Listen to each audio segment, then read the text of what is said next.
Alat bantu makin canggih, tapi kenapa mengajar tetap saja terasa melelahkan? Ini tentang teknologi pendidikan yang sangat banyak ditemukan dan menjanjikan efisiensi, tapi belum tentu menyentuh esensi. Seperti punya rice cooker serba otomatis, tapi tetap saja kita beli nasi bungkus karena buru-buru. Kali ini saya tidak akan bicara soal spesifikasi alat, tapi soal bagaimana kita menempatkan teknologi dalam ruang belajar, antara kebutuhan dan kebingungan. Inilah yang perlu kita resolusikan. Apakah smart teaching tools benar-benar pintar atau hanya sekadar alat yang kita harapkan untuk menggantikan kita?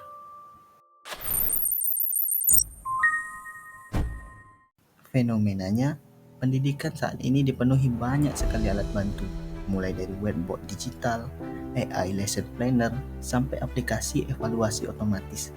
Namun di sisi lain, yang dicari siswa tetap sama, guru yang hadir, memahami dan membimbing. Seperti toko yang punya mesin kasir otomatis, tapi pelanggan tetap ingin ditanya, ada yang bisa saya bantu? Inikah yang kita sebut kemajuan pendidikan? Atau kita sedang mengira semua masalah bisa diselesaikan dengan alat bantu yang tampilannya menarik? Sebelum itu, mari kita pahami dulu apa sebenarnya yang dimaksud dengan smart teaching tools. Bagaimana seharusnya alat bantu ini ditempatkan dalam konteks pedagogi, bukan hanya teknologi. Bayangkan kamu punya pisau dapur yang bisa memotong apapun secara otomatis. Tapi kalau kamu tak tahu ingin masak apa, ya tetap bingung di depan talenan. Begitu juga dengan smart teaching tools. Alatnya bisa bantu, tapi arah pembelajarannya harus tetap datang dari guru. Secara ilmiah, smart teaching tools adalah perangkat berbasis teknologi seperti AI planner, digital board, dan learning analysis yang dirancang untuk meningkatkan efektivitas proses belajar mengajar. Tapi, yang seperti apa yang kita sebut smart? Yang kita sebut smart adalah alat yang memberikan insight pembelajaran, menyesuaikan ritme siswa, memberikan umpan balik, dan bukan sekadar menggantikan kerja guru. Karena smart tools sejatinya bukan alat yang canggih, tapi relevan dengan kebutuhan belajar. Membayangkan guru sebagai koki dan smart tools sebagai peralatan dapurnya. Pisau bagus memang penting, tapi bukan pisau yang merancang resep. Itu kerja sang koki. Inilah pentingnya penempatan. Alat bantu bukan menggantikan peran guru, tapi memperkuat intuisi guru dengan data dan dukungan otomatisasi. Suatu inovasi tidak bisa dinilai dari tampilannya yang digital, tapi kemampuannya menjawab tantangan pedagogis di kelas nyata. Tentu ini sangat penting, karena kalau tidak hati-hati, kita akan mengira semakin banyak alat, semakin baik pembelajaran. Disinilah muncul pertanyaan.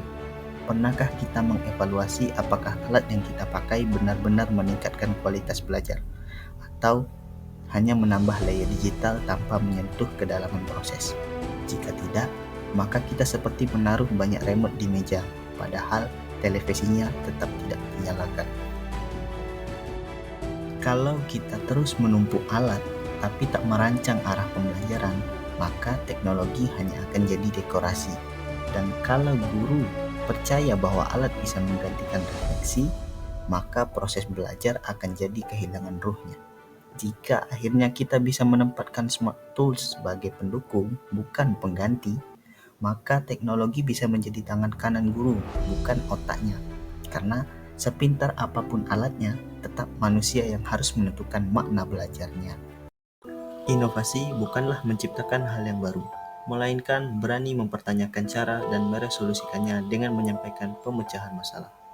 Kalau Bapak Ibu juga punya gagasan atau praktik yang layak disampaikan, jangan disimpan sendiri. Tulis di kolom komentar atau ke akun email yang ada di deskripsi. Bisa jadi, ide yang kamu lihat hari ini menjadi solusi bagi banyak orang di hari esok. Kita tidak mengejar sensasi, namun membangun percakapan yang akan melihat sejauh mana inovasi yang kita sebut benar-benar berguna nantinya.